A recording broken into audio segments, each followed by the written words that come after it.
2024-25 অর্থ বছর শেষ হতে এখনো 2 দিন বাকি, অথচ এরই মধ্যে প্রবাসীদের পাঠানো রেমিটেন্স গড়েছে নতুন ইতিহাস। প্রবাসীদের পাঠানো এই রেমিটেন্সকে বাংলাদেশের বর্তমান অর্থনীতির গুরুত্বপূর্ণ স্তম্ভ হিসেবে বিবেচনা করা হয়। 2024-25 অর্থ বছর শেষ হতে এখনো 2 দিন বাকি থাকলেও ইতোমধ্যেই রেমিটেন্সের পরিমাণ 30 বিলিয়ন মার্কিন ডলার ছাড়িয়ে গেছে।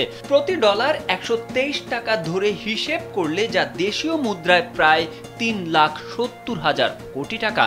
বাংলাদেশ ব্যাংকের তথ্য অনুযায়ী এর আগে দেশের ইতিহাসে কোনো এক অর্থ বছরে এত বিপুল পরিমাণ রেমিটেন্স আসেনি।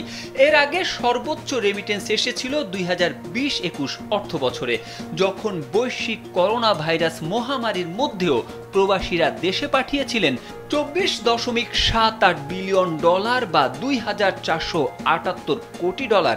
তবে চলতি অর্থ বছরের রেমিটেন্স সেই রেকর্ডও ছাড়িয়ে গেছে। রোববার বাংলাদেশ ব্যাংকের নির্বাহী পরিচালক ও মুখপাত্র আরিফ হোসেন খান এ তথ্য নিশ্চিত করেছেন।